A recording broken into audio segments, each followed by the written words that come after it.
Hello students, आज हम लोग C++ का टॉपिक देखने वाले हैं और आज हम लोग देखने वाले हैं function define outside the class या function define in two ways. Function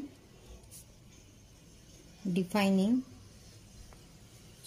in two ways या function defining in two ways, ठीक है, in two ways, inside the class, outside the class, inside the class और outside the class. तो अभी तक हम लोग जो प्रोग्राम कर रहे थे तो वहां पे हम लोगों ने जो फंक्शन डिफाइन किए थे वो क्लास के अंदर किए थे, तो वो हमारा वो हमारा एग्जांपल हो जाएगा इनसाइड द क्लास का, function define inside the class. आज हम लोग पढ़ने वाले हैं function define outside the class, ठीक है। Function define outside the class, outside the class. अब एक पॉइंट आपको यहाँ पे ध्यान में रखना है कि ऐसी कोई कंडीशन नहीं होती कि आपको तब फंक्शन को outside the class he define करना है, ऐसा कुछ नहीं है। आप आपके फंक्शन इनसाइड द क्लास भी डिफाइन कर सकते हो या आउटसाइड द क्लास भी डिफाइन कर सकते हो, आपको जो प्रिफर लगे वो आप लोग वहां पे यूज कर सकते हो, ठीक है। तो अभी आउटसाइड द क्लास, अगर आपको function outside the class define करना है तो उसका सिंटैक्स क्या है वो आपको सबसे पहले देख लेना है। तो उसका सिंटैक्स है रिटर्न टाइप, क्लास नेम, यहाँ पे ऑपरेटर है एक, ये ऑपरेटर है, तो ये ऑपरेटर है आपके पास स्कोप रेजोल्यूशन ऑपरेटर। कौन सा? Scope resolution operator, operator, scope resolution operator, ठीक है। अब इसके बाद आपको लिखना है फंक्शन का नाम, यानी मेंबर फंक्शन जो भी है आपका उसको लिखना है, यानी यहाँ पे मैं लिख लेती हूँ function name, function name and argument list, bracket complete, semicolon, body, body of function. तो ये हो गया सिंटैक्स आपका function define outside the class का, यानी यहाँ पे रिटर्न टाइप देना है जो आपने फंक्शन को डिक्लेयर करते वक्त दिया है, क्लास का नाम जिस क्लास में आपने उस फंक्शन को डिक्लेयर किया है, scope resolution operator, scope resolution operator indicate करता है कि राइट साइड में जो फंक्शन का नाम है उसका डिक्लेरेशन या वो आपके कौन से क्लास के साथ रिलेटेड है, ठीक है।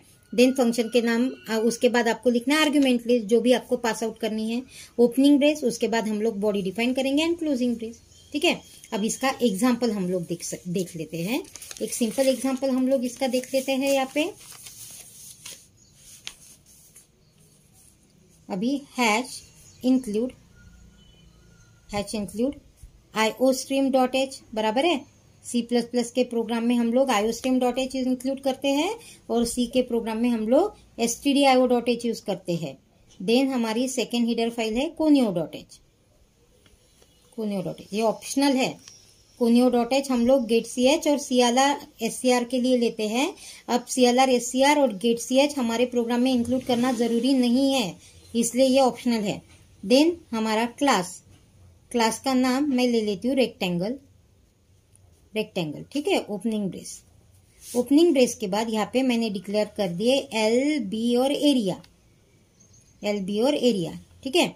अब यहाँ पे पब्लिक सेक्शन, अब पब्लिक सेक्शन में मैंने ले लिया void get method, void get method, और मैंने यहाँ पे सेमीकोलन दे दिया। अभी तक क्या करते थे हम लोग, यहीं पे डिफाइन करते थे, बराबर है। अभी मुझे इस फंक्शन को आउटसाइड द क्लास डिफाइन करना है, इस फंक्शन को आउटसाइड द क्लास डिफाइन करना है। देन उसके बाद मैं वॉइड शो मेथड ले लेती हूँ, वॉइड शो मेथड। हम लोग शो मेथड में क्या करते थे, area equal to L into B, बराबर है, और उसको डिस्प्ले कर देते थे C out area equal to operator देके एरिया और यहाँ पे एंड एल, बराबर है, और ये आपका क्लोजिंग ब्रेस और ये यहाँ पे आपका क्लास एंड। अब हम लोग गेट फंक्शन का आउटसाइड द क्लास डिफाइन करते हैं। तो हम लोगों के पास सिंटैक्स क्या था, सबसे पहले आप लोगों के पास सिंटैक्स क्या था, रिटर्न टाइप क्लास नेम। हमारे गेट का रिटर्न टाइप क्या है, वॉइड, तो आपको यहाँ पे लिखना है वॉइड। क्लास का नाम, क्लास का नाम क्या है आपका रेक्टेंगल, बराबर है।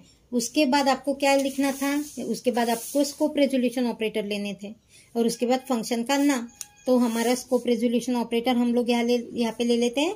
फंक्शन का नाम है हमारा गेट और आर्गुमेंट लिस्ट हमारे गेट में नहीं थी तो यहाँ पे नहीं आएंगी। अब गेट फंक्शन के थ्रू हम लोगों को क्या करना है, एल और बी की वैल्यू एंटर करनी है। तो मैं यहाँ पे मैसेज पास आउट करती हूँ सी आउट में, enter L B, enter L B. C in में वैल्यू एक्सेप्ट कर लीजिए, एल और बी बराबर है। यहाँ पे मेरे मेथड कंप्लीट, यानी मेंबर फंक्शन यहाँ पे कंप्लीट हो गया।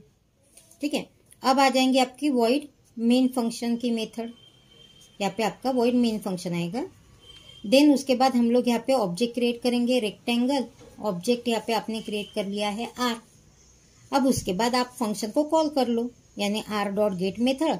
अब ऐसा कुछ नहीं है कि फंक्शन को अगर आप आउटसाइड द क्लास कॉल करते, यहाँ पे ऐसा कुछ भी नहीं है कि अगर आप आपके मेथड को आउटसाइड द क्लास डिफाइन करते हो तो उसको कॉल करने का तरीका कुछ अलग है। ऐसा कुछ नहीं है। Inside the class, outside the class function define करने के बाद आप लोग उसको उसी तरीके से कॉल कर सकते हो।